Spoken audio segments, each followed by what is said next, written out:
ਓਏ ਆ ਦੇਖੀ ਕੀ ਆ ਮਿਲ ਗਈ ਸਾਈਡ ਮੈਰਿਜ ਬਿਊਰੋ ਵਾਲਿਆਂ ਦੀ। ਮਿਲ ਗਈ? ਹਾਂ ਆ WhatsApp ਨੰਬਰ ਵੀ ਦਿੱਤਾ ਹੋਇਆ ਨਾਲ। ਲਾ ਨਾ ਫਿਰ ਦੇਖੀ ਕੀ ਇਹਨੇ। ਇੱਕ ਮਿੰਟ। ਆ ਫੜ ਓਏ, ਇਹਦਾ ਧਿਆਨ ਰੱਖੀ। ਮੈਂ ਐਨਕ ਲਾ ਲਵਾਂ ਤੇ ਵੇਖਾਂ ਕਿਹੜਾ ਐਡਾ ਕਾਲਾ। ਹੋ ਸਕਦਾ ਕੋਈ ਚੰਗਾ ਬੰਦਾ ਹੋਵੇ। ਆ ਹੈਲੋ अस्सलाम वालेकुम भाईजान।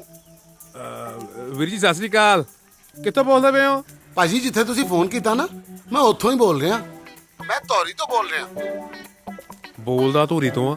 ਅੰਗਰੇਜ਼ੀ ਟੱਚ ਜਿਹਾ ਲੱਗ ਰਿਹਾ। ਅੰਗਰੇਜ਼ੀ ਟੱਚ ਹੈ? ਆਹੋ। ਲੈ ਇੱਧਰ ਫੜਾ। ਹੈਲੋ ਡੀਅਰ ਬ్రో ਸਾਹਿਬ, ਤੁਸੀਂ ਸਾਡੇ ਲਈ ਕੁੜੀ ਲੱਭ ਸਕਦੇ ਹੋ ਜੀ? ਹੋਰ ਮੈਂ ਦਫ਼ਤਰ ਜਾਮੂਨ ਵੇਚਣ ਵਾਸਤੇ ਖੋਲਿਆ, ਕੁੜੀਆਂ ਵਾਸਤੇ ਹੀ ਖੋਲਿਆ। ਉਹ ਭਾਜੀ ਤੁਸੀਂ ਤਾਂ ਗੁੱਸਾ ਹੀ ਕਰ ਗਏ ਜੀ। ਗੱਲ ਹੀ ਤੂੰ ਤਪਾਨ ਵਾਲੀ ਕੀਤੀ ਹੈ। ਉਹ ਤਾਂ ਮੈਨੂੰ ਗੁੱਸਾ ਚੜ ਗਿਆ। ਸ਼ੁਕਰ ਹੈ ਮੈਂ ਆਪ ਹੀ ਪੀ ਲਿਆ। ਵੈਸੇ ਇੱਕ ਗੱਲ ਤੇ ਦੱਸ, ਕੁੜੀ ਚਾਹੀਦੀ ਕਿਹੋ ਜਿਹੀ?